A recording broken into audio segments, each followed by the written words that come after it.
Hello, ladies and gentlemen. It's D-Man the Great here, and I'm here to talk about WWE. And I'm gonna do a little bit of WWE content a lot over the summer here, and I want to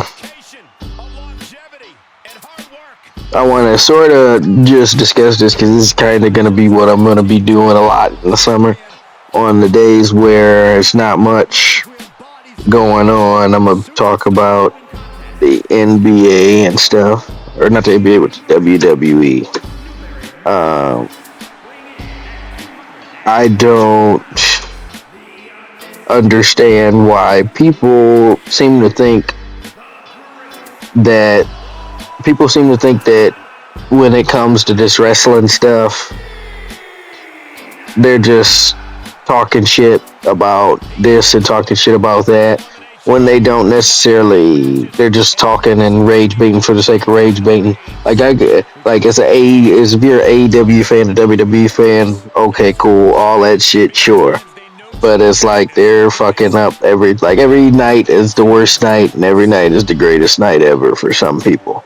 And I wanted to kind of come in here and pretty much, I'm going to talk positively about WWE in this video. It might not always be positive depending on the night, but I wanted to talk particularly about the main event with John Cena and Randy Orton. I want to say a lot of people's takes on a lot of wrestling are stupid, but I don't want to be on that holier than thou stuff, but I should say it's common sense, and I understand that everybody wants things their way when it comes to wrestling because it's predetermined and all of that good stuff. But the thing is like, it's Triple H's job to decide what is best for his show and the show that he is producing. Triple H is the booker.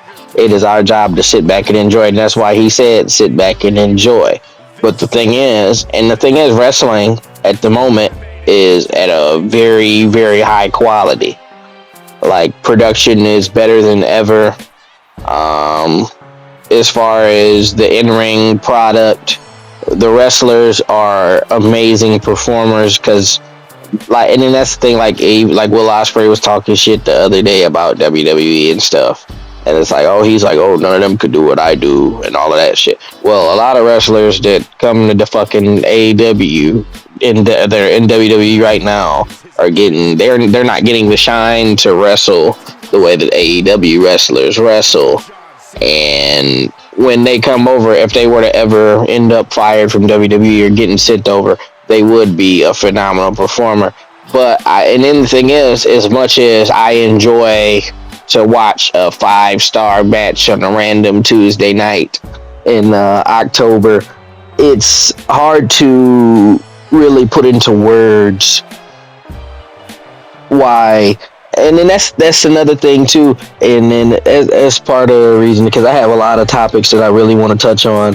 And then, but the reason why I'm here, I'm not gonna get off on the tangent with Ospreay and all of that stuff. I'll talk about that probably later on. But I kind of wanted to talk about that because it doesn't make much sense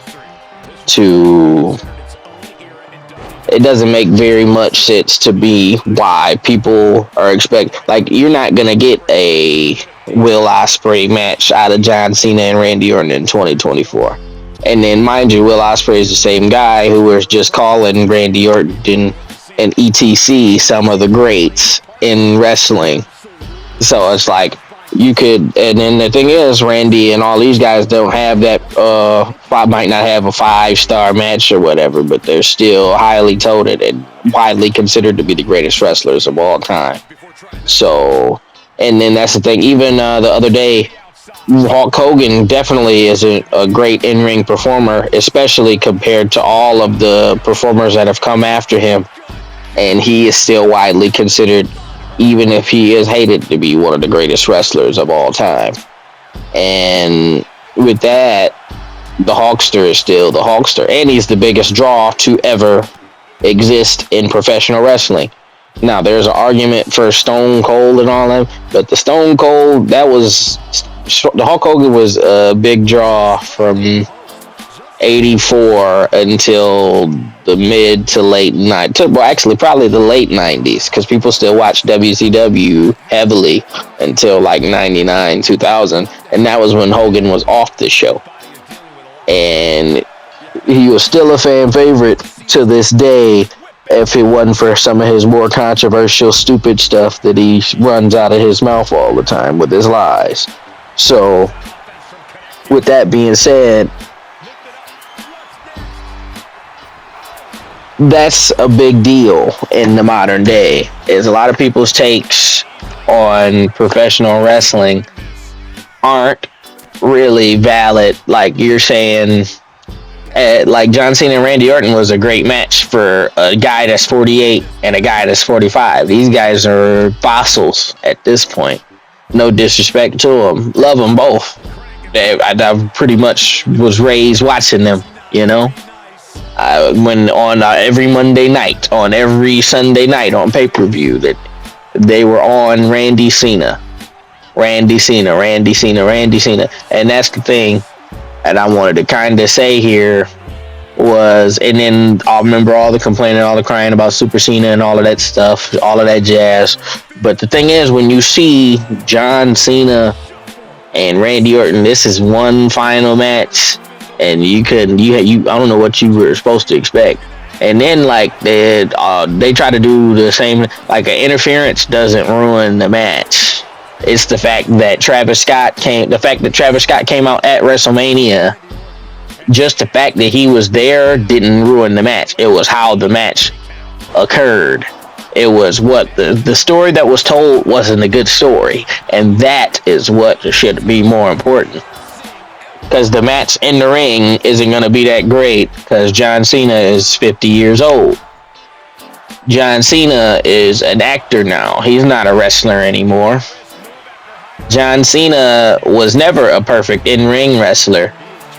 And it's like, the thing about him in particular, he was never that great an in-ring wrestler. He had some great matches with a lot of great performers. But if you look at the who's who of performers, you would know that some of those guys are really some of the greatest wrestlers to ever wrestle in the ring. Because you got people like Cesaro, Sami Zayn, CM Punk, and who else is there? They got all of pretty much Seth Rollins and Brock Lesnar and stuff. I mean, Brock Lesnar is Brock Lesnar, but that's another story. He's not really included in what I'm saying. He had great matches with pretty much everybody. And then that's the thing. He's had great matches with everybody who's somebody. But against the poor performer that John Cena has to carry, John Cena matches aren't all that great. Because it's the formula. He lets them get all their shit in, get all their offense in. Then he does the big Cena comeback and wins the match. And so now we have to see what is going to be the decider for this kind of thing, and enjoy wrestling. That's like all the people that say enjoy, but enjoy wrestling, man.